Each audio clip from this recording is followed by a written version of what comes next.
Hello students, आज हम amino acids के अंतर्गत पेप्टाइड सिंथेसिस के अंदर हम अमीनो एसिड्स का अनुक्रम ज्ञात करना पढ़ेंगे कि पेप्टाइड अगर हमारे पास है या पॉलीपेप्टाइड हमारे पास है तो उसमें अमीनो एसिड का सीक्वेंस क्या है, कि किस क्रम में ये लगे हुए हैं, या इसका एंड डिटेक्शन क्या है, अंतिम विश्लेषण क्या है, इसको हम ज्ञात करेंगे। तो determination of sequence of amino acids और एंड ग्रुप एनालिसिस को आज हम स्टडी करेंगे। एंड ग्रुप एनालिसिस व आंशिक अपघटन के संयुक्त प्रयास से हम पेप्टाइड श्रृंखला में अमीनो एसिड्स का अनुक्रम ज्ञात किया जाता है। यानी एंड ग्रुप एनालिसिस मतलब एंड ग्रुप क्या है, या तो COH है या NH2 है। उनका आंशिक अपघटन मतलब थोड़ा थोड़ा करके हम उसको तोड़ते हैं। इन दोनों प्रोसेस के द्वारा हम अमीनो एसिड का सीक्वेंस ज्ञात कर सकते हैं। चूँकि हमको पता है पेप्टाइड्स क्या हैं, डाई फंक्शनल ग्रुप हैं, जिसके एक सिरे पर अमीनो ग्रुप है, दूसरे सिरे पर मुक्त कार्बोक्सिलिक समूह होता है। इनको हम N टर्मिनल और दूसरे को C टर्मिनस भी कहते हैं। तो सबसे पहला हम निर्धारण करने का क्या तरीका है, C टर्मिनल अमीनो एसिड का निर्धारण विधि। मतलब हम किस तरफ से निर्धारण करेंगे, जिस तरफ COOH समूह लगा है। तो इस श्रेणी में दो विधियां ज्ञात हैं हमारे पास, कि पहले क्या करते हैं हम इस विधि में पेप्टाइड को ड्राई हाइड्रोजन के साथ 100 डिग्री सेंटीग्रेड पे गर्म करते हैं। देखो नीचे हमारे पास एक ट्राई पेप्टाइड है जिसमें R1, R2, R3 तीन समूह लगे हुए हैं। ये ट्राई पेप्टाइड है और इसमें हम हाइड्रोजन के साथ 100 डिग्री सेंटीग्रेड पर जब इसको गर्म करेंगे तो C टर्मिनल अमीनो एसिड को छोड़कर सारे अमीनो एसिड जो हैं वो हाइड्राजाइड में परिवर्तित हो जाते हैं। COOH समूह को छोड़कर बाकी जितने भी हैं पहली बात तो टूटेंगे और साथ में किस में बदल जाएंगे, हाइड्राजाइड में।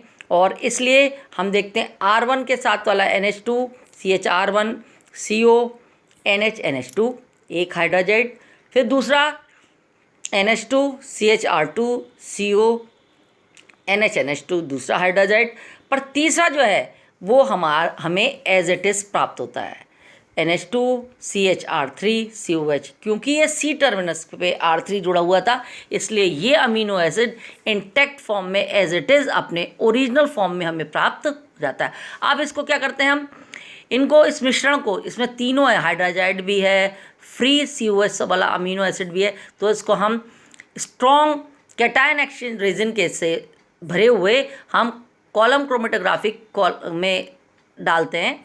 और इस कॉलम क्रोमेटोग्राफी जिसमें कि इस कैटायन एक्सचेंज रेजिन भरा हुआ है, इसके अंदर जब इस सॉल्यूशन को डाला जाता है, इस मिश्रण को डाला जाता है, तो स्ट्रॉन्ग बेसिक प्रकृति होने के कारण जितने भी हाइड्राजाइड हैं वो सारे के सारे कॉलम के द्वारा अवशोषित कर लिए जाते हैं। अब बचा कौन, जो अवशोषित नहीं होगा वो है हमारा मुक्त अमीनो एसिड, यानी जिसके अंदर COH समूह फ्री था, वो आराम से कॉलम में से निकल के नीचे आ जाता है या मिश्रण से अलग हो जाता है और उसको हम आसानी से ओरिजिनल अमीनो एसिड से डिटेक्ट कर लेते हैं। तो ये विधि है हमारा C टर्मिनल अमीनो एसिड का निर्धारण विधि।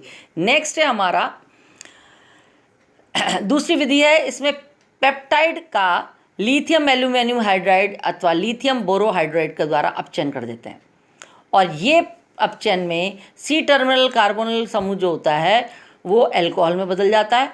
हम सबको पता है COH का अपचयन करोगे तो वो अल्कोहल में बदलेगा, और इस प्रकार जो अपचयित पेप्टाइड का जल अपघटन करेंगे तो अमीनो एसिड हमें प्राप्त हो जाएगा। उसको वो अमीनो एसिड्स और अमीनो एसिड के अल्कोहल का मिश्रण जो प्राप्त होगा उसको हम पेपर क्रोमेटोग्राफी द्वारा पृथक कर लेते हैं। देखो अगेन मैंने ये लिया है R1 R2 R3 जैसा टाइट पेप्टाइड लिया है, लिथियम एल्यूमिनियम हाइड्राइड के साथ जब अपचयन करेंगे तो R3 वाली पोजीशन पे हम देखते हैं फ्री COH। तो देखो जो फ्री COH है वो CH2OH में बदल गया, यानी एंड ग्रुप वाला अल्कोहल में बदलेगा, बाकी सारे के सारे as it is amino acid हमें प्राप्त हो जाएंगे और पेपर क्रोमेटोग्राफी द्वारा इनको सेपरेट कर लिया जाता है।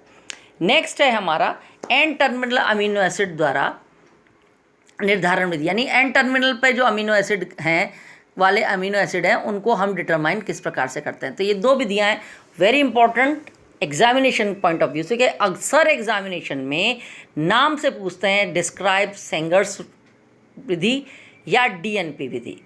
ये क्या है, सेंगर्स मेथड या DNP मेथड?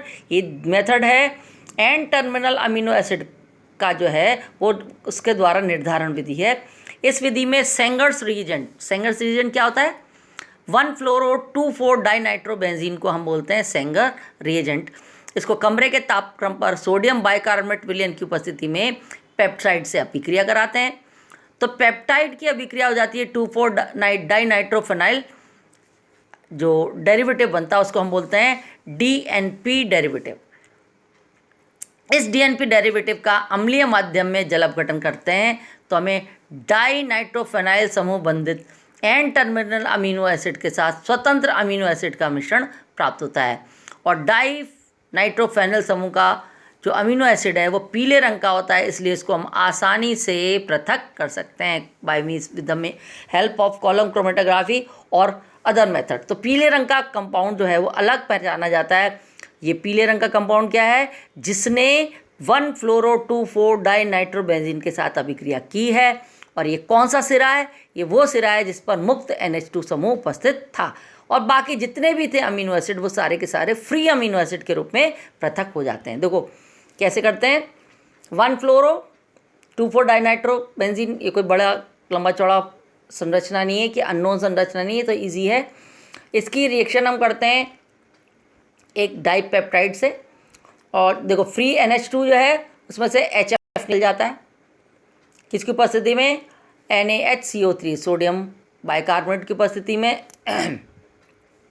तो देखो HF निकल गया, यहाँ क्या उड़ गया? NH CHR1। ये पूरा का पूरा चिन्हित पेप्टाइड, चिन्हित मतलब हमने इसको लेबल कर दिया।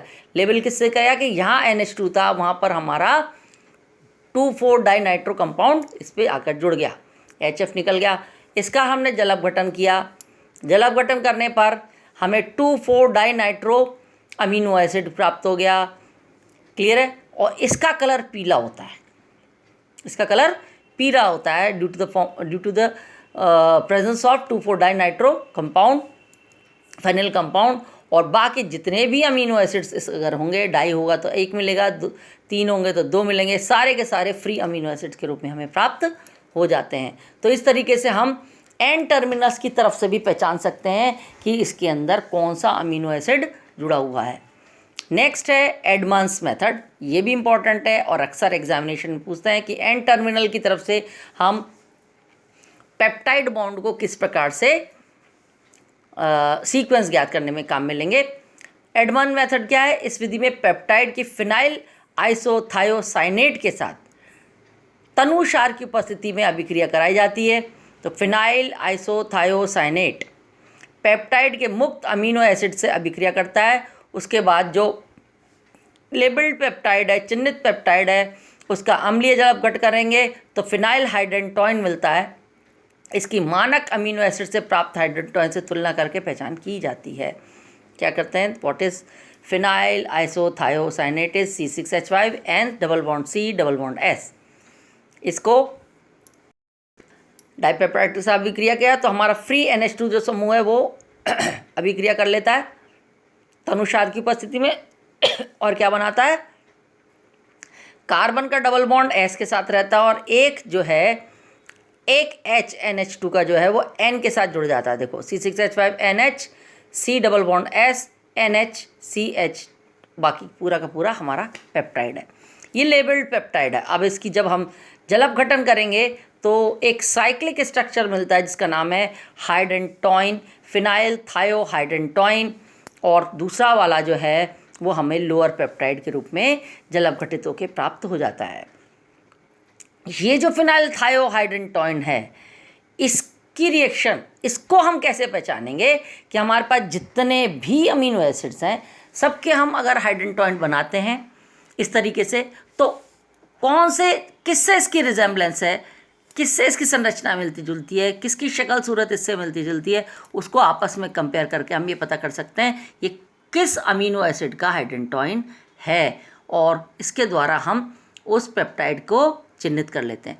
इस प्रक्रिया में निम्नलिखित, ये जो लोअर पेप्टाइड हुआ ये अगेन अब इसमें एक NH2 आ गया, ध्यान दे दो, इसकी वापस से सेम रिएक्शन कर देंगे फिनाइल आइसोथायोसाइनेट, तो ये फिर NH2 के साथ हाइड्रेंटोइन बना लेगा, और इसकी भी हम एक वेल नोन पहले से जिसका हमें हाइड्रेंटोइन पता है उससे तुलना करके इसकी पहचान कर ले जाते हैं।